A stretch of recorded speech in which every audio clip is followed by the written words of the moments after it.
ici Armorique. Le lundi, c'est Rosie. Chaque lundi soir, votre rendez-vous pour tout savoir sur les rouges et noirs. Bienvenue dans le lundi, c'est Rosie. Retour aujourd'hui sur le succès rennais 1-0 face à Toulouse. C'était samedi soir au Roazhon Park. Victoire importante avec un SRFC à deux visages. On y reviendra. On parlera aussi de cette nouvelle solidité. Rennes qui concède de moins en moins d'occasions et de moins en moins de buts depuis l'arrivée de Francaise. Projection également sur la course à l'Europe à 10 journées de la fin du championnat. Rennes est 6ème. Les tops et les flops du match. Comme chaque semaine, on évoquera les quelques sifflets entendus au Roazhon Park également samedi en début de deuxième mi-temps. Et le déplacement à Nice qui se profile en fin de semaine. Le lundi, c'est Rosie. La 99e, c'est parti. Le lundi, c'est Rosie.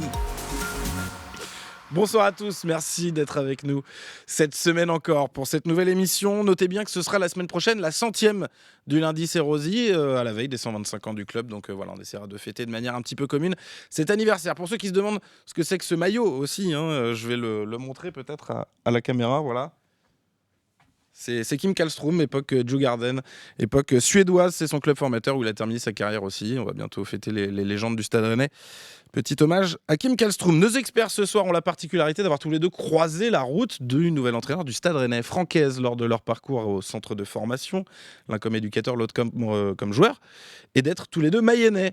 Landry Chauvin, ancien directeur du centre de formation, est là. Salut Landry. Salut François. Un petit mot sur Francaise, un petit souvenir comme ça de cette époque ? J'ai eu l'occasion de l'accueillir presque, puisqu'il avait, quand il avait signé, j'avais l'équipe réserve et il était responsable de l'après-fo. Il avait repris avec moi pendant un mois le temps que l'après-fo reprenne. Voilà, l'après-fo qui reprenait un peu après, donc vous avez travaillé ensemble pendant Exactement, avec un grand plaisir, un grand souvenir. Et lui, il l'a eu en coach carrément, sur le banc. Alors, lui était sur le banc, vous étiez évidemment titulaire, Alexandre Leroyer avec les U17 nationaux. À l'époque, quel souvenir de Francaise vous avez, vous, c'est plus capillaire ? Ouais, il avait les cheveux longs, donc il se recoiffait assez souvent. Ouais, donc c'était une autre époque. C'est ça, exactement. Il était intense dans les entraînements aussi. Ouais, des fois il se mettait dans les taureaux, les conserves et il mettait des sacrés tacles. J'espère qu'il fait pas ça aujourd'hui. Non, je pense pas. Mais il y a des coachs qui font ça. Claude Puel notamment, on va jouer Nice bientôt. Il paraît que Claude Puel a cette réputation aussi de souvent se mettre dans les petits jeux de conserve, les oppositions pour, c'est sympa. Pour mettre le pied. Côté des supporters, une supportrice et une commentatrice football. Elle commente l'Arkema Première Ligue et la Ligue des Champions féminines. C'est Mélanie Duro. Salut Mélanie. Salut François. Comment se passe cette saison aux côtés des équipes féminines ? Ça se passe bien, le rythme est intense quand il y a la Champions League, mais c'est chouette. Ouais. Je sais que oui, ça doit vous manquer aussi de faire la Coupe d'Europe. Eh oui, j'espère que ça va revenir l'année prochaine. On va parler un petit peu de la course à l'Europe, de nouveaux voyages aux côtés du Stade Rennais. Même si le rythme, là aussi, est intense. Et c'est vrai qu'avec l'émission, on s'est un peu déjà posé la question de comment on allait pouvoir organiser. Mais les semaines européennes, si elles existent, à vos côtés, on ne peut l'accueillir qu'en musique, désormais. Musique, maestro. Voilà, vous entendez les notes de Jeanne Masse en rouge et noir, c'est sa nouvelle musique officielle. Jules Roland, le plongiste international, est avec nous. Salut Jules. Salut François. Parce qu'il est rentré il y a quelques semaines de cela, en finale du Feeder de Lille sur cette chanson en hommage à son club de cœur. Avec une défaite en hommage à mon club de cœur. Une défaite en finale en hommage au Stade Rennais. Mais vous gagnerez rapidement. Un petit mot aussi pour dire que votre club, le Torigné TT, joue vendredi soir contre Hennebon à domicile, le derby. Le derby breton face à Hennebon. Rendez-vous nombreux du côté de Torigné-Fouillard pour aller encourager Jules Roland. Et puis il y a Simon Gauzy aussi pour dire un petit peu qui sera à côté Hennebon. S'il vient d'ailleurs, je ne sais pas parce que des fois... J'espère. Vous espérez le spectacle, j'espère. Ouais, ce serait plus sympa, un petit Jules Roland. Simon Gauzy, allez tout de suite le replay du but d'Arnaud Nordin face à Toulouse samedi soir. Et on débriefe le match juste après. Le centre d'Altamari vers le deuxième poteau. Il peut y avoir un petit quelque chose. Merlin qui reprend ce ballon. La tête de Nordin. Et le but d'Arnaud Nordin. Son premier en rouge et noir pour l'ancien ailier de Montpellier et de Saint-Etienne.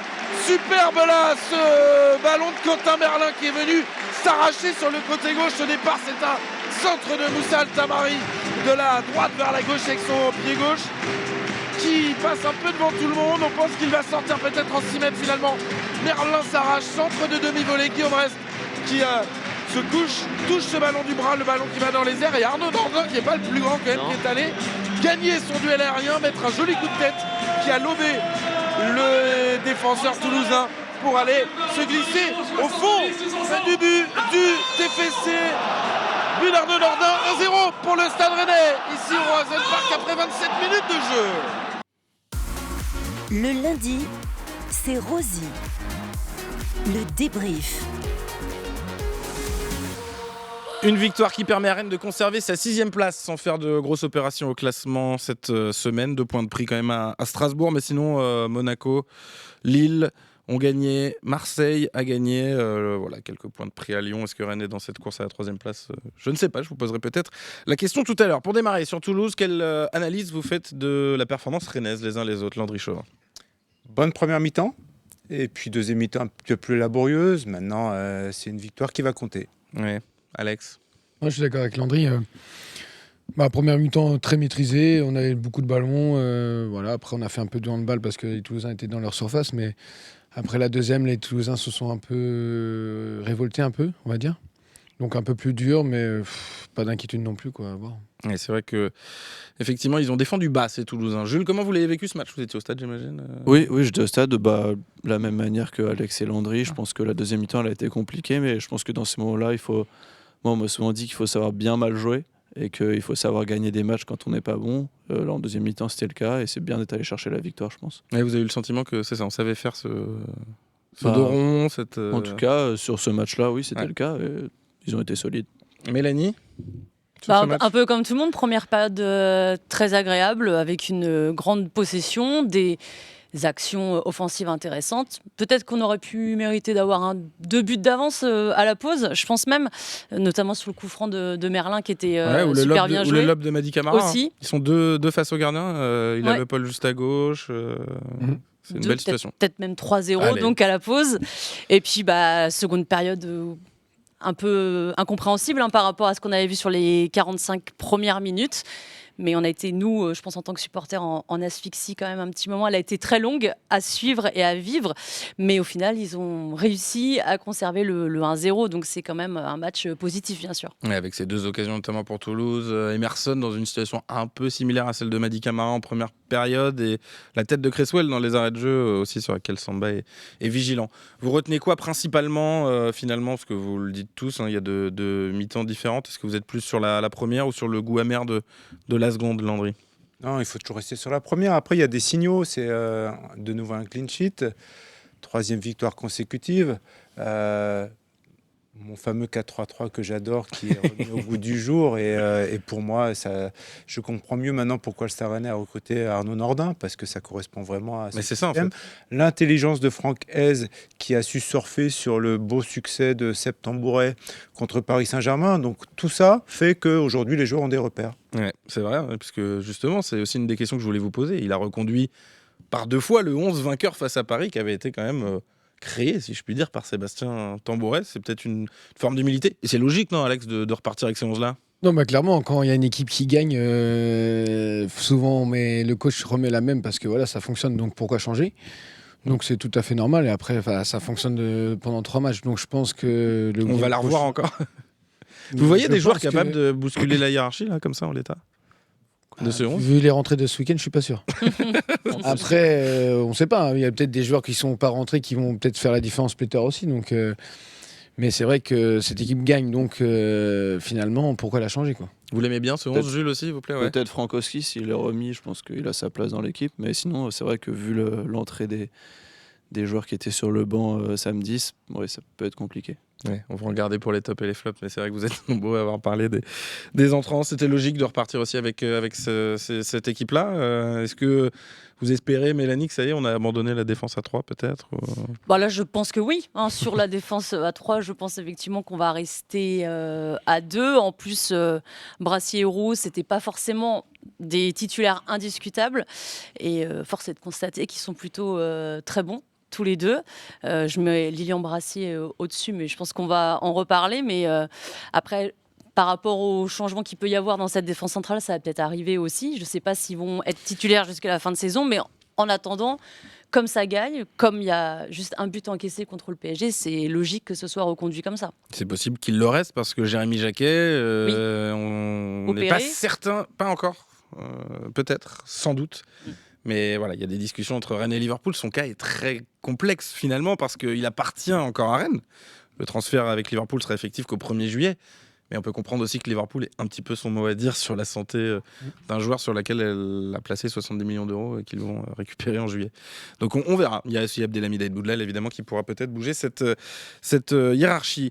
Landry, vous en parliez, 2 clean sheets d'affilée. C'est une nouvelle solidité pour les Rennais. J'ai envie d'y ajouter une stat. Je suis allé regarder. Auxerre et Toulouse, les 2 matchs dirigés par Francaise, sont les 2 matchs où Rennes a concédé le moins de XG de toute la saison. Est-ce que ça veut dire quelque chose déjà ? Est-ce que c'est ça pour l'instant le signe de l'arrivée de Francaise ? Alex, je vous vois faire la moue, alors je veux que vous répondiez avant Landry peut-être, parce que vous n'avez pas l'air d'accord. Bah, si, c'est bien, c'est très bien pour le Stade Rennais. Après, Auxerre et Toulouse, c'est pas non plus. Toulouse, c'est une équipe qui était de milieu de tableau, qui était même Ouais, en course c'est pour milieu l'Europe de il y a encore tableau. quelques Après, semaines. c'est pas non plus des cadors de Ligue 1. Ils n'ont pas été très impressionnants, effectivement. Toulouse, sincèrement, c'était pas dingo ce week-end. Donc, c'est très bien pour le Stade Rennais et tant mieux pour nous. Après, il faut voir aussi contre des grosses équipes. Est-ce qu'il faut tirer quelque chose de cette stat alors, Landry ? Ça apporte de la confiance, quoi qu'il arrive. Après, vous savez, vous parliez de Lilian Brassier et puis de Rouault. Le très très bon joueur, il a envie d'être entouré de bons joueurs. Et il craint pas la concurrence. Le bon joueur... Il se met la pression quand il joue parce qu'il se dit si je suis pas bon, il va y avoir des mecs à prendre ma place. Et comme par hasard là, il y a 2 blessés, donc ces 2 garçons sont, on la voit libre quelque part et ils sont complètement sereins. Donc tant mieux, il faut que le Stade Rennais en profite. Ouais, puis leur association, elle ressemble à quelque chose de complémentaire, je trouve. Enfin, je sais pas. Ils ont l'air de bien lire les choses, de se comprendre. Juste faire un petit clin d'œil. Marseille joue à 4 aussi. Ouais. Un petit clin d'œil. Maintenant, ouais. Ouais. Et en plus, il nous a saccagé notre différence de but si jamais on était égalité avec Marseille en fin de saison. Bref. Est-ce que vous pensez que Mbolo et Aït Boudlal sont les perdants ? Moi, c'est l'impression que j'ai quand même de l'arrivée de Francaise. Il y a 2 joueurs à sortir un petit peu qui sont dispo et qui me semblent avoir perdu des points. Ce serait eux, Alex ? Après, plus Aït Boudlal peut-être. Ouais. Après, je pense qu'Embolo, sauf s'il joue comme il a joué en entrant ce week-end, je suis pas sûr qu'il joue très longtemps, mais il faut que le Paul aussi marque aussi des buts, parce que je pense qu'au bout d'un moment, il y aura peut-être un changement sur les 2. Mais je pense qu'Aït Boudlal, je pense qu'il a perdu gros avec ce coach-là. Ouais. Mélanie ? Moi, je suis pas certaine parce que, je me dis la vérité de ces 3 matchs n'est pas celle non plus de la fin de saison. Il peut se passer encore tellement de choses. Rennes va peut-être pas rester avec 0 but encaissé jusqu'à la fin de saison. Il va peut-être avoir d'autres choses. Donc, moi, je me dis pas que c'est terminé. Il aura une autre chance, forcément, au moins Aït Boudlal. Je pense, ouais. Et surtout qu'on n'avait pas grand-chose à lui reprocher non plus. Non, c'est sûr. Mais c'est pour ça que je dis ça quand je dis perdant, parce que même Mbolo, quand il jouait titulaire, je n'ai pas l'impression qu'il ait eu non plus énormément de choses à se reprocher. Voilà. Non, après, c'est vrai que je me dis peut-être plus pour Mbolo, parce que j'ai l'impression que... Il le vit moins bien. C'est l'impression que ça a donné. Après, je suis pas dans sa tête, mais par rapport à son entrée, il rentre tardivement sur le terrain. On doit être à la 80e, quelque chose comme ça. Il a plus beaucoup de minutes à jouer. Peut-être que ça lui a mis un coup. Peut-être que le changement d'entraîneur a fait du bien à certains, mais peut-être. Mais c'est toujours le cas quand il y a un changement, il y a des gagnants et des perdants. C'est pour ça moins que bien je pose vécu la en fait. question. Et, il a peut-être été impactant pour certains joueurs. Et peut-être Mbolo et peut-être Cissé, mais je suis pas dans le vestiaire, je sais pas, mais je me dis que le pôle on peut pas le sortir. Et avec cette nouvelle attaque, ce système où on n'est plus à 2 attaquants devant, je me dis que le pôle sera titulaire. Ouais, forcément pour vous. C'est marrant. Même en période de disette, je pense qu'il sera titulaire. Ouais. Ok. Landry, vous voulez réagir ? Moi, je pense que pour Aït Boudlal, c'est la gestion de son après-CAN qui n'a pas été bonne, parce que le garçon, il n'a pas eu de temps de jeu du tout. Il est resté pendant plus d'1 mois sans temps de jeu et c'est extrêmement compliqué. Je pense qu'il aurait peut-être eu besoin d'une période de réathlétisation avant d'être lancé comme ça de nouveau dans le grand bain. Mais lui, il a un vrai gros potentiel, donc moi, je ne suis pas du tout inquiet. Après, pour Mbolo, il ne faut pas oublier qu'il y a la Coupe du Monde en point de mire. Donc, Et c'est pour ça, je pense qu'il fait un peu la tronche. Je pense qu'il se dit, attendez, moi j'ai une place de titulaire avec la Suisse à garder. Le Stade Rennais va en avoir besoin. Ils peuvent pas faire la fin de saison uniquement avec le Paul, c'est impossible. Jules, sur Mbolo Aït Boudlal ? À court terme, je dirais plutôt que la place d'Aït Boudlal est un peu plus en danger, puisque j'ai l'impression que Rouault et Brassier, ils ont vraiment trouvé des repères dans cette défense à 4, alors qu'ils semblaient vraiment perdus quand ils jouaient à 3 centraux. Et du coup, je vois pas pourquoi ça changerait sur les prochains matchs, mais forcément, El Boudlal, comme vous l'avez dit, c'est un joueur qui a beaucoup de potentiel, donc il aura sa chance, c'est certain. Il retrouvera déjà du temps de jeu très certainement d'ici la fin de saison, parce que vous savez que la nouvelle règle des 5 jaunes, maintenant c'est plus 3 jaunes sur 10 matchs. Maintenant, si vous prenez 5 jaunes et la période est infinie, vous pouvez être suspendu. Rouault notamment est à 4. Donc voilà, il suffit que Rouault prenne un jaune sur les 10 dernières journées, on peut imaginer qu'ils prennent un petit peu de temps de jeu. Merci de me dire de me rhabiller. Désolé, on essaye de cacher un sponsor que vous n'avez évidemment pas deviné en regardant cette émission, messieurs, dames. Juste une petite question aussi, je voulais vous demander sur les deux visages. Comment vous expliquez ces deux retours de mi-temps, à la fois à Auxerre et contre Toulouse? Qu'est-ce qui, selon vous, peut être une piste pour l'expliquer, Jules? Pour samedi, peut-être que c'est aussi Toulouse qui est venu en deuxième mi-temps avec d'autres intentions. Peut-être qu'ils ont été surpris par ça. Et je pense que le public n'a pas aidé non plus. Je pense que ça les a pas mis dans les meilleures conditions. Ils se sont un peu tendus, un peu stressés peut-être, je sais pas. Mais c'est vrai que c'était surprenant parce qu'ils semblaient plein de maîtrise en première mi-temps. Et c'est dur à expliquer, je trouve. Mélanie? Autant sur Auxerre, moi je me suis dit que c'était peut-être une décompression. Il y avait 3-0, il y avait une 3-0 voilà, à la pause. Peut-être qu'on était plus sur de la gestion. Après, pour samedi, je ne sais pas, à part se dire que tout n'est pas réglé, évidemment, encore au Stade Rennais, qu'il y aura sans doute jusqu'aussi la fin de saison des moments de creux. Mais je suis quand même très surprise de la différence entre les deux périodes. Ça vous interroge quand même? Oui, quand même, ouais. Et Landry? Il ne faut pas oublier que Toulouse sortait d'un non-match déjà, le dernier match à l'extérieur au Havre, et où ils s'étaient fait vraiment secouer par leur président notamment. Et je pense que là, il y a dû avoir aussi une petite explication dans les vestiaires, donc c'est forcément réaction toulousaine. Après, ça veut dire qu'aujourd'hui, le Stade Rennais a encore une belle marge de progression. C'est passer ce step-là quand on est dominé. Et je trouve qu'ils l'ont assez bien fait en faisant le dos rond. C'est ça, parce que je vous dis, au final, on va en reparler encore dans un instant un peu de la solidité défensive, mais on a très peu concédé, mine de rien. Mais il faut que le public accepte ça. Je veux dire, tu ne peux pas uniquement t'enflammer sur les on va en parler.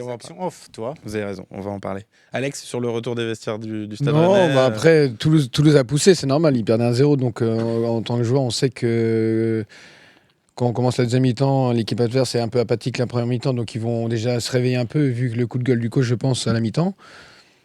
Donc, au final, en fait, nous, on est resté monotone sur notre premier mi-temps, sauf que Toulouse ne jouait pas en première. Ils ont joué un peu plus en deuxième. Ils ont été plus agressifs. Donc, au final, on aurait dû faire plus, sauf qu'on ne l'a pas fait, mais c'était pas non plus. Toulouse n'a pas été dangereux non plus. Voilà, c'est ça, en fait. On a essayé de maîtriser les choses, mais on l'a mal fait, peut-être. Bon, est-ce qu'on fait la fine bouche? On va se poser la question. On l'a posée à Francaise. Écoutez ce qu'il en dit, lui, sur cette victoire un peu poussive, quand même, face à Toulouse. On écoute l'entraîneur rennais. Moi, je vais pas faire honnêtement, je vais pas faire la fine bouche. Bien sûr que quand je jouais la première mi-temps et si on arrive à rester dans cette dynamique, de marquer le deuxième, certainement que le match aurait pu être plus abouti pour nous. Mais je sais aussi trop bien que le football, parfois, quand le score n'évolue pas, l'adversaire, on sent un peu plus de solidité, on sait ce qui se passe finalement un peu dans les têtes. C'est pas qu'il y a du doute, mais c'est qu'il y a une forme de retenue. Et la retenue, elle n'est jamais bonne dans l'expression collective, en fait. C'est ce qui s'est un peu passé sur la deuxième période. Voilà, Francaise qui a senti peut-être un petit peu de retenue de la part de ses joueurs. Je vous l'ai promis, on revient un petit peu, on en a déjà parlé, sur la solidité défensive. Qu'est-ce qui explique, selon vous, cette nouvelle solidité défensive? Est-ce qu'on doit forcément la lire par juste l'arrivée de Francaise ou des pistes tactiques peut-être, Landry, que vous percevez dans cette solidité? Pour moi, il y a indéniablement le changement de système qui a contribué. Et puis ensuite, il y a l'impact qu'on ne peut pas imaginer de ce match contre le Paris Saint-Germain. C'est une évidence. Merci Sébastien Tambouret. Je pense qu'il faudra quand même, si ça se passe bien en fin de saison, rappeler, parce que l'importance possiblement de cette victoire face à Paris, déjà on le voit, elle a créé une dynamique, elle est immense. Alex, des pistes sur cette nouvelle solidité? Non, le match de Paris déjà. Après, c'est sûr que quand le coach il change, les joueurs veulent montrer aussi qu'ils ont leur place sur le terrain. Donc au final, tu fais un peu plus, tu gagnes un mètre, défensivement tu es un peu plus solide.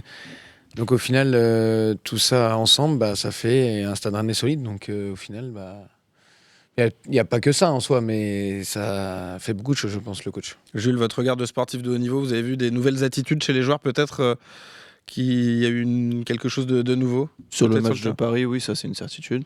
Mais après, j'ai l'impression que le système convient mieux aux défenseurs, ils ont plus de repères. Et non, pour moi, celui qui montre le mieux ça, qui me met en évidence, c'est Brassier, où on a l'impression que quand on était à 3 derrière, il était perdu. Et là, c'est un autre joueur presque. Donc, Vous me l'avez même pas mis en top, si?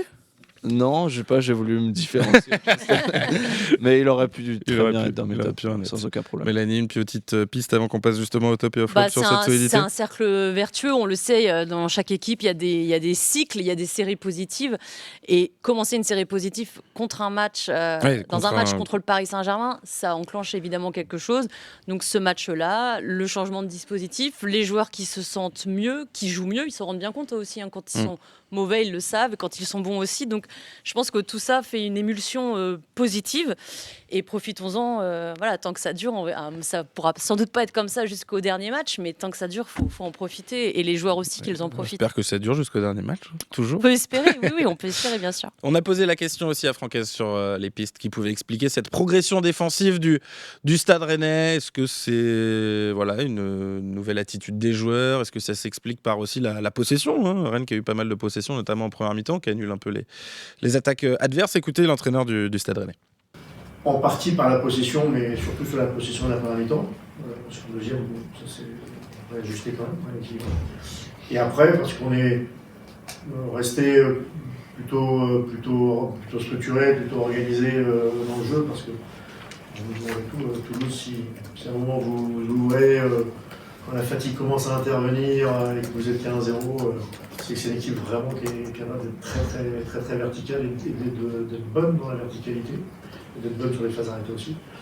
Donc ça fait partie des satisfactions quand même, au final, peut consoler de choses.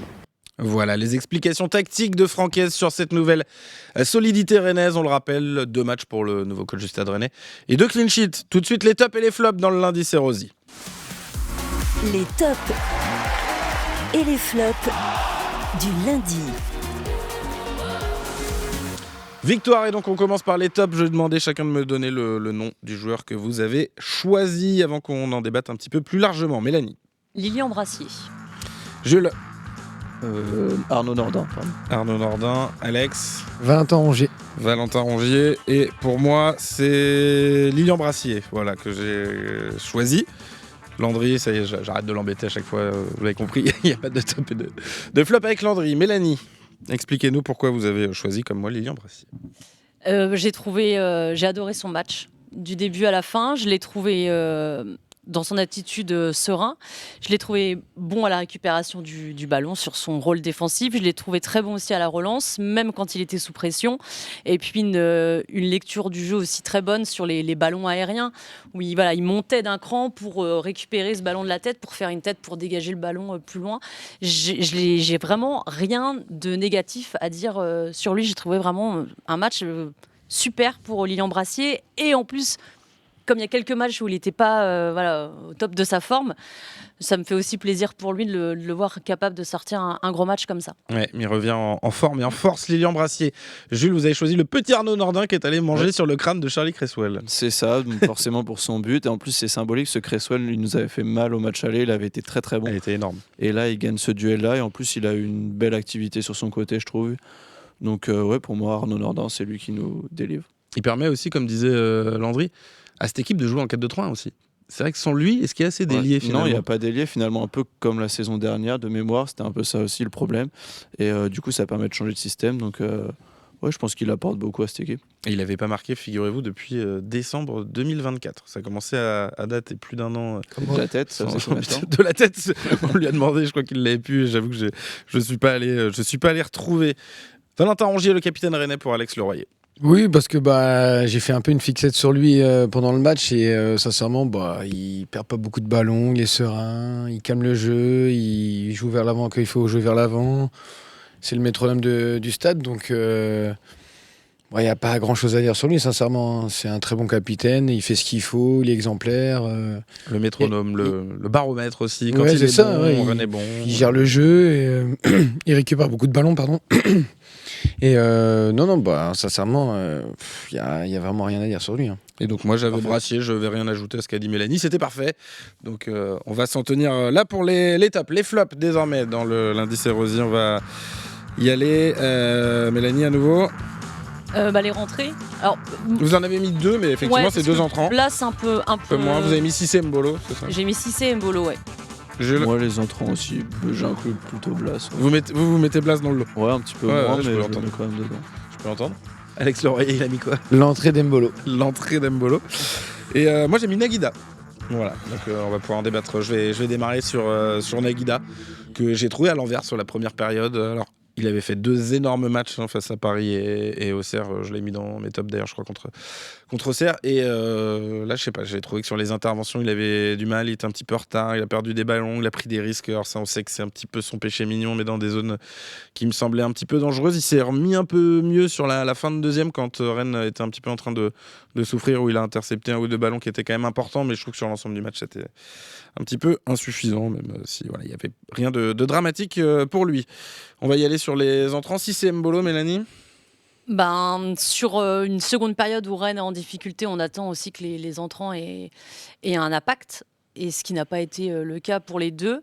Je n'ai pas cité Ludovic Blas parce que, à un moment, il fait une petite percée dans la surface. Il arrive à centrer un ballon pour le pôle qui n'arrive pas à cadrer derrière, donc je ne le mets pas dedans. Mais je ne les ai pas trouvés du tout impactants si c'est Mbolo. Et puis Mbolo, une attitude en plus qui interroge. Suspecte un petit peu. Jules? Oui, vous mettez moi je suis Blas, plutôt d'accord avec Alex. Ouais. Non, si je devais en retenir un, ce serait plutôt Mbolo. Et comme l'a dit Mélanie, son attitude, j'ai vraiment pas compris. Il n'allait pas du tout au pressing. Et dans un moment où je pense qu'il y avait besoin de ressortir des ballons, il y avait besoin de garder le ballon devant. Je trouve qu'il n'a pas du tout fait les efforts. Il n'est pas venu avec les bonnes intentions. Et je sais pas pourquoi, c'est pas dans ses habitudes, je trouve. Oui, il a plutôt été sérieux, concerné depuis le début de saison. Franchement, sur l'attitude, il n'y avait pas grand-chose à dire. Remplaçant et d'être rentré tardivement, ça lui a pas plu, mais ouais, c'est dommage. Ça fait 3 matchs qu'il démarre sur le banc. Un compétiteur, un mec qui a joué dans des grands clubs. On peut imaginer que. Mais non, mais c'est pas une bonne raison. Quand vous rentrez, on vous attend, mais voilà. Alex? Non, pas grand-chose à rajouter avec Mélanie et Jules, mais c'est le comportement. À un moment, je me souviens, il cale un ballon entre 3 joueurs de Toulouse, il doit la décaler à Rongier, il la garde, il la perd juste après dans notre camp. Et après, il fait pas trop l'effort non plus de la récupérer après, donc ça m'a un peu dérangé. Mais non, c'est vrai que l'attitude et sa rentrée, beaucoup de pertes de balles, comme a dit Jules, il doit garder le ballon alors qu'il a un physique. Ouais. Après, à un moment, il doit faire expulser Cresswell pour moi, qui ne prend pas son 2e jaune, qui me semble complètement évident. Parce qu'il prend un premier jaune sur Nordin. Je ne sais pas si vous vous souvenez, en première mi-temps, en lui mettant quasiment une manchette au niveau de la gorge. Le jaune déjà pour moi est orangé. Puis là, il fait un plaquage sur Mbolo en deuxième mi-temps, Mbolo qui part vers la surface. Ça doit faire rouge. Non, mais pour Cresswell. les entrées n'étaient pas trop dedans après. Ouais. On peut comprendre aussi qu'il soit frustré, mais il faut qu'il soit dans l'esprit, il faut qu'il nous aide jusqu'à la fin de saison, donc on a besoin de lui. Landry, vous avez compris, vous avez remarqué aussi cette attitude d'Embolo, vous ne l'avez pas mis dans le flop, mais ça vous a sauté aux yeux aussi? Aujourd'hui, il y a un exemple parfait au Paris Saint-Germain, c'est Gonzalo Ramos. Voilà. On a tout dit quand on a dit ça. Quand il rentre, il fait pas la gueule, c'est ça? Jamais. Il marque tout le temps. Mais après, il joue au Paris Saint-Germain. Et... Bah ouais, mais c'est peut-être que c'est plus simple à accepter quand le titulaire Ouais, devant quand vous, il c'est joue Ousmane Dembélé. Il jouait au Benfica avant, il marquait tout le temps, il se retrouve dans un club où il joue jamais. Ouais, mais il joue dans un club qui va en finale de Ligue des Champions, les gars, enfin qui la gagne. Mais ce mec-là, ce joueur-là peut jouer. Je veux pas excuser Mbolo, mais. Non, mais ce joueur-là peut jouer dans n'importe quel club européen, titulaire. Presque. Après, il n'y a pas un entraîneur qui se prive d'un joueur qui ferait gagner son équipe. Il faut toujours que les joueurs se mettent ça dans la tête. Bon, on espère qu'il fera gagner le Stade Rennais rapidement pour se racheter. Brel Mbolo, tout de suite le quiz dans le lundi, c'est Rosy. Oula. Le lundi, c'est Rosy, le quiz. Alex qui fait déjà oula. Et pourtant, j'ai une bonne nouvelle parce que vraiment, aujourd'hui, ce quiz. Ah, je peux le gagner. Vous pouvez le gagner et il est honnêtement à l'avantage, je pense, vu le thème, vous allez le comprendre, de Landry Chauvin et d'Alex Leroyer. On est sur 6 succès consécutifs pour les supporters. Le bâton de Pinel est chez les supporters. Il y a 12-10 sur la saison pour les supporters. C'est encore assez serré. C'est pas terminé dans le lundi, c'est Rosy. Le thème, le voici.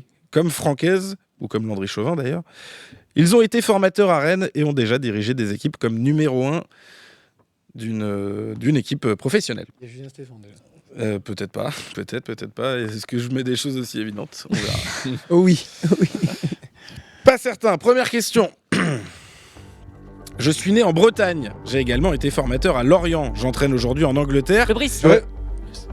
Ouais, alors, Régis Le Régis Le Bris, c'est vrai. Il y a Benoît, Il faut annoncer, non? Supporter ou joueur. D'accord.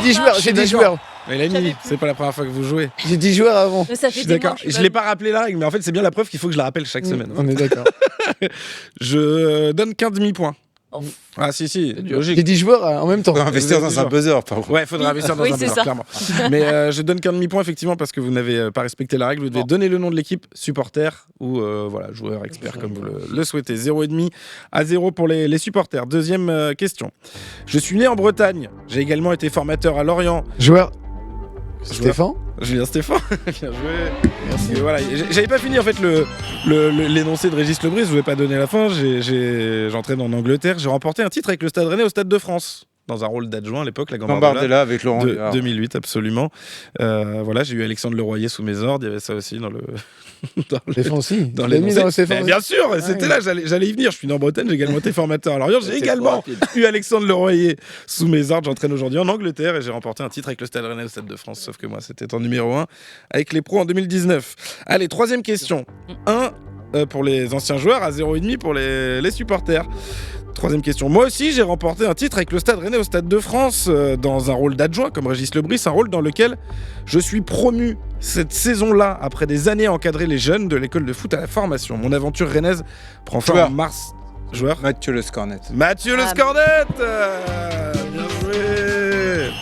Évidemment qu'on voit à l'image avec Eduardo Camavinga, dont il est le célèbre découvreur, ainsi qu'avec Jairzinho Niamsi lors des célébrations de la Coupe de France 2019. Mathieu Le Scornet. Du Paris Saint-Germain. Absolument, du centre de formation du Paris Saint-Germain, Mathieu Le Scornet, qui est du côté du PSG. Quatrième question. Natif, alors en fait à la fin de Mathieu Scornet, il y avait je suis directeur technique du centre de formation du PSG, donc quatrième question. Natif de Fougères, je dirige moi aussi un centre de formation aujourd'hui. Et moi aussi j'ai remporté un titre avec Rennes au Stade de France, mais comme numéro 1 chez les jeunes en Gambardella. Laurent Huard. C'est ça qui c'est ça. Tu sais, tu m'as dit Fougères, j'ai pensé à lui. Eh ben fallait le dire. Mais je sais pas. Laurent Huard, donc voilà, mais comme numéro 1 chez les jeunes en Gambardella en 2008 avec mon adjoint Régis Le Bris. Quant à mon expérience sur un banc pro, elle se limite à 2 matchs, tous deux en tant qu'intérimaire en 2023 et en 2024 avec Saint-Etienne, lors de 2 matchs de Coupe de France. Et il est aujourd'hui directeur du centre de formation des Verts. Cinquième question. Natif de Fougères. J'ai commencé comme éducateur au centre de formation du Stade Rennais à 22 ans seulement, après y avoir joué en réserve sans être parvenu à passer pro. J'y exerce pendant 13 ans, jusqu'en 2006, avant d'enchaîner des postes d'adjoint dans de nombreux clubs pro. Je retrouve le Stade Rennais en juillet 2020 pour intégrer... Joueur Philippe Bizel. Philippe Bizel, bravo. C'était un quiz spécial Landry Chauvin. Ouais, bah là c'est que des gens là, que j'ai côtoyés. Voilà. Donc, je l'avais dit avant. Là, François, vous m'avez beaucoup aidé. Hein. Je l'avais dit avant. Et d'ailleurs, Landry, sachez-le, parce que je vous ai contacté hier pour venir dans l'émission et j'avais déjà écrit le quiz avant et vous étiez la réponse de la 5e question. Pour la petite anecdote, je déjeune 2 ou 3 fois dans l'année avec Patrick Rampillon et Yves Colleux, qui m'avaient permis d'entrer au Stade Rennais. Et je disais à Patrick l'autre jour que non seulement il avait le flair pour recruter les jeunes, mais il a aussi le flair pour les éducateurs. C'est énorme. Mais bien sûr, je l'ai eu récemment, Patrick, pour un sujet sur justement Francaise et ses années à la formation. Quand on voit le nombre de gens que Patrick Rampillon a recruté d'éducateurs et qui sont devenus entraîneurs chez les pros, chapeau. Et c'est leur mentor un peu à tous. Enfin, vous voyez, Francaise, hier, on l'a vu partir là, avec Patrick Rampillon à la sortie du stade. Voilà, ils étaient en train de discuter, les deux hommes. Et puis tiens, puisqu'on parle de Gambardella aussi, bravo à la Gambardella du Stade Rennais qui est encore qualifié William pour la est finale. vaincu. Hein. Et William Stanger, 11 matchs, 11 victoires dans la compétition. En quart là. C'est incroyable. Il est en quart de finale. Par contre, cette année, il reste des gros là. Ouais, là le tableau, alors je l'ai noté quelque part, tiens, je vais vous le donner. PSG, Nice. Il reste Nantes, Lyon, Caen, 3, Nice, PSG, Montpellier. C'est rare. Que des ouais, c'est ça. Souvent, il y a quand même un petit derby contre Nantes au Roison Park. Nice de nouveau. Hein. Ah, moi, je veux un Rennes Nantes au Roison Park. Je veux un Rennes Nantes. Allez, un coup de gueule tout de suite dans le lundi, c'est Rosé. Le coup de gueule de la semaine. Oui, un petit coup de gueule contre les sifflets du Roison Park en début de seconde mi-temps samedi. J'aime pas trop évoquer ça normalement parce que naturellement chacun a le droit d'exprimer son opinion. Les gens ils payent pour venir au stade et s'ils sont déçus du spectacle, ils peuvent l'exprimer. Je trouve juste que là, ça arrive quand même un petit peu tôt. C'est la première de Francaise au Roison Park. L'équipe est devant. On est à peine à l'heure de jeu, je crois, quand les premiers sifflets commencent à descendre des tribunes et la première mi-temps avait été bonne, donc j'ai un peu de mal à comprendre cette réaction. J'ai trouvé ça un petit peu malvenu, je dois le dire, même si en effet le spectacle de la seconde période était assez décevant, mais au regard du contexte, voilà, j'ai trouvé ça un petit peu dur. Et écoutez, on a demandé à Francaise ce qu'il en avait pensé. On l'écoute et vous me direz vous ce que vous avez pensé de ces sifflets juste après. Francaise. Je pense que le public, ils avaient vu la première mi-temps, donc ils espéraient la même chose en deuxième, plus de flamboyance. Mais tous on espère, c'est pas, il n'y a pas que le public. Nous sur le banc, les joueurs évidemment. Mais il y a des fois on a envie de faire et puis pour plein de raisons on n'y arrive pas. Donc j'entends, mais on a besoin d'eux quand c'est un peu plus difficile aussi. Voilà, Francaise. On le sent un peu déçu à la fin. Faudrait que le public nous accompagne aussi quand ça va pas bien. Il dit ça. Il a raison. Enfin, je trouve qu'il a raison de le dire et moi ça m'a surprise. Après, je suis pas du tout une siffleuse. Il en faut. Je pense que ça m'est jamais arrivé de siffler. Donc c'est pas dans mon truc de supportrice, mais du fait que ce soit sa première au Roazhon Park, j'ai trouvé ça un peu nul, quoi. En me disant bon, si ça faisait 10 matchs qu'on voyait Franck Hez faire des secondes périodes, son équipe faire des secondes périodes mauvaises, on va dire, avec beaucoup d'erreurs techniques, avec une équipe qui a peut-être un peu peur d'encaisser un but, peut-être que je les comprendrais plus. Là, pour le coup, c'est sa première au Roazhon Park. Alors oui, il y avait une très grosse différence entre la première et la seconde période, mais de là à siffler, je pense que... Bon, après, c'est pas non plus tout le stade qui a sifflé. Non, mais il y en a eu, et à plusieurs reprises. Il y en a eu à l'heure de jeu, et il y en a eu aussi en fin de match. Jules, vous avez sifflé, vous ? Non, je sais pas faire en plus, donc ça risque pas. non, mais je trouve ça dommage parce qu'en plus l'équipe était devant, on reste sur 2 victoires consécutives avant ce match-là. C'était la première de Francaise, donc je pense qu'il faut être indulgent aussi. Enfin, il faut mieux encourager les joueurs et tout faire pour qu'ils se remettent à l'endroit dans ces moments-là. Donc je trouve ça un peu dommage. C'est un public siffleur, moi, le public du Roazhon Park, et c'est pas nouveau. Moi, je pense que depuis que je suis petit, j'ai eu l'habitude d'entendre un public qui a cette tradition presque de siffler un peu facilement. Je sais pas si vous vous souvenez la saison dernière. Habib Beye, 4e match avec le Stade Rennais, son 3e au Roazhon Park, lui pour le coup, c'était pas la première, mais Rennes bat Reims 1-0 dans un match compliqué où Reims avait été réduit à 10 très tôt. Bordé de sifflets à la fin du match.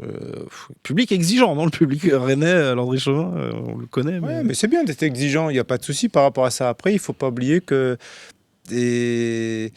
quelquefois, on dit souvent que... j'entends souvent des entraîneurs ou des joueurs disent aujourd'hui, on avait le 12e homme avec nous. On ne parle pas de l'arbitre, on parle des supporters. Évidemment. Mais c'est la marge de progression qu'a ce public aujourd'hui si demain, il veut revoir son équipe en Coupe d'Europe. Voilà. C'est ça. C'est un peu public consommateur aussi parfois. Il y a le RCK, mais les autres, ils viennent pour leur spectacle. Et encore une fois, je leur ai dit, aujourd'hui, aller dans un stade de foot en Ligue 1 et pas qu'à Rennes, c'est un budget conséquent. Après, il y a toujours cette belle osmose à la fin. Oui, non, mais c'est sûr. Attention, c'est pas. Et je mets pas tout le monde. Je dis voilà, les quelques sifflets me paraissent un petit peu malvenus. Alex, sur ce sujet. Non, comme a dit Francaise, on a vu une belle première mi-temps, donc on s'attendait à avoir une deuxième mi-temps pareille ou mieux, vu l'adversité. Après, on a joué un peu vers l'arrière de temps en temps, au lieu de faire des contre-attaques pour marquer le deuxième. Donc, les supporters voulaient avoir du spectacle. Ouais. En fait, je pense qu'ils ont été un peu sevrés de spectacle aussi sur Habib Beye. Ils se disaient avec Francaise, on va en avoir, et peut-être que... Je pense que c'est plutôt ça. Ils étaient déçus un peu par rapport à ça, parce qu'on voulait marquer le deuxième. Et on a vu qu'un but, alors je pense qu'on aurait pu en marquer plus, comme a dit Mélanie tout à l'heure. Mais au final, c'est pas si grave que ça, du moment qu'on gagne aussi, c'est pas non plus... Et les supporters sont contents quand on va gagner. Si on aurait fait un partout, je pense qu'il y aura encore plus de sifflets. Donc, Plus sympa, l'image du week-end, c'est les grands-mères aussi. Vous avez trouvé ça marrant, quoi, l'entrée des joueurs avec les grands-mères. C'est trop bien. Moi, je trouve ça trop bien de faire ça. Et moi qui avais un lien très fort avec mes grands-mères, moi, j'ai trouvé ça émouvant de voir... Même si elles n'étaient pas si âgées que ça, quand même. Ouais, alors ils nous ont dit les âges, justement, ils ont pris entre 65 et 75, je crois. En fait, ils sont allés dans leur base de données, regarder les âges. C'est toutes des abonnés, hein. C'est pas juste des grand-mères supportrices Stade Rennais, elles sont toutes abonnées au Roazhon Park. Ils sont allés dans la base de données, ils ont pris ces âges-là. Ils leur ont demandé, évidemment, ces dames-là, si elles étaient bien grand-mères. C'est pas forcément le cas. Et voilà, c'est comme ça qu'elles ont été sélectionnées. C'est trop bien pour elles aussi. Elles ont dû vivre un moment qu'elles vont Elles vont pouvoir se remémorer et raconter ça à leurs petits-enfants. Jules, je vous vois sourire aussi. Ouais, non, ça m'a surpris quand j'ai vu ça et je trouvais ça génial. Donc, belle initiative. Alex, vous êtes déjà rentré avec Non. autre chose que. Non, que des petits. Des petits. C'est déjà pas mal. Hein. Déjà, je suis rentré il y a 2 semaines à Bordeaux, qu'on a joué à Bordeaux, avec un petit qui était aussi grand que moi, je crois. Il avait quel âge? Parce que vous êtes pas non plus tout petit, quoi. Non, 1m75, Ouais, pas plus grand, donc il faisait 1m72, je pense. Donc j'ai eu quelques mots. Ils ont fait exprès de vous foutre avec. Ouais, c'est ce que j'ai dit à mes amis. Je pense qu'ils ont fait exprès de le mettre avec moi, je pense. Landry, j'ai une question à vous poser quand même parce qu'on a vu sur les images du diffuseur que ça causait. Hein. Elles étaient hyper bavardes et tous les joueurs nous ont dit après, quand on leur a posé la question, qu'est-ce que ça vous a fait, ils ont dit, elles étaient bavardes, c'était super, mais ça tchatchait. On voyait même des grands sourires, on voyait Rongier qui avait du mal à réprimer un petit peu de se marrer. Ça pouvait pas les faire sortir de leur concentration, je veux pas chercher le mal, c'était très marrant, mais je me suis posé la question en voyant les images, moi. Non, ça s'est pas vu en tout cas. Non, c'est sûr. On a bien entendu le match. Après, c'est génial. Ce qui aurait été, heureusement il faisait beau, mais j'aurais aimé savoir s'il avait plu beaucoup, ce que font les joueurs avec les petits, est-ce qu'ils auraient fait la même chose avec les grands-mères. Mettre la veste. J'aurais été curieux de voir ça. Voilà. Ah bah quand même, j'espère. On aussi. prend soin de ces mamies. Allez, tout de suite, on va se projeter sur le déplacement à Nice. C'est ce week-end pour le Stade Rennais. Les enjeux du prochain match dans le Lundi C'est Rosy. Ce sera dimanche pour la 25e journée de Ligue 1 de Nice qui a été battu par le Paris FC chez les Parisiens hier 1-0, qui va se rendre aussi à Lorient mercredi en Coupe de France. Ils ont aussi dans leur actualité publié une petite vidéo à la limite du ridicule ou de la malhonnêteté, je dirais, sur l'arbitrage dont ils se plaignent, avec des situations qui comparent des situations contre eux et pour leurs adversaires. Et je trouve qu'on peut pas vraiment mettre de signe égal à titre personnel sur les situations qu'ils montrent.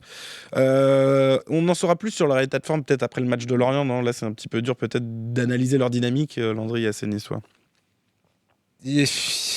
J'ai du mal à. Elle est dure à lire cette équipe. Ils sont bas au classement. Ils sont 15e. Ils sont premiers non relégables aujourd'hui. Donc il y a eu, avec l'arrivée de Claude Puel, on a senti un regain. Je pensais qu'ils étaient repartis. Et puis, après, hier, j'ai vu le match.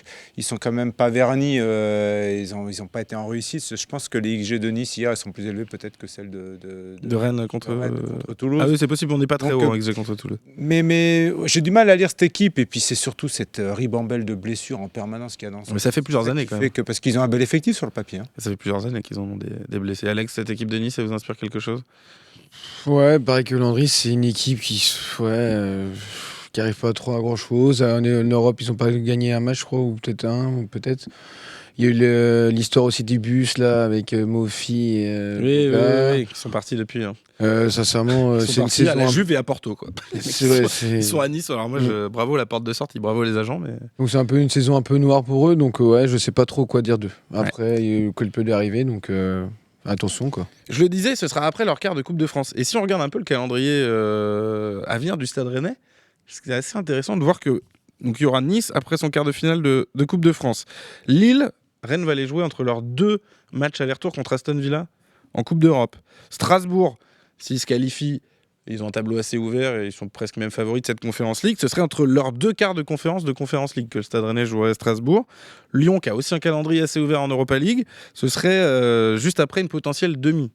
S'ils vont jusque-là, c'est costaud d'aller en demi d'Europa League, mais franchement, leur tableau est assez ouvert. Et pareil, Marseille, en imaginant qu'ils sont en finale de Coupe de France, ce serait juste avant la finale de Coupe de France, la J34. Est-ce que ça peut bénéficier au Rennes à Landry ou J'aurais juste poussé un petit, parce que là, j'avais pas regardé le calendrier pour être très honnête. Et alors pourquoi aujourd'hui la Ligue de football professionnel a validé le report du match de Paris contre Nantes entre 2 matchs de Champions League, alors qu'on a des clubs français qui ont reproché tellement. Mais d'ailleurs, ça aussi, français, je l'ai pas mis dans le truc, mais c'est fait une semaine à 3 matchs, et Rennes est dans cette semaine à 3 matchs des Nantais, du coup. Donc on sera dans une semaine à 3 matchs. On reprochait tellement aux clubs français de faire tout pour se qualifier en Coupe d'Europe, puis derrière de bazarder presque les Coupes d'Europe, maintenant que les clubs les jouent à fond.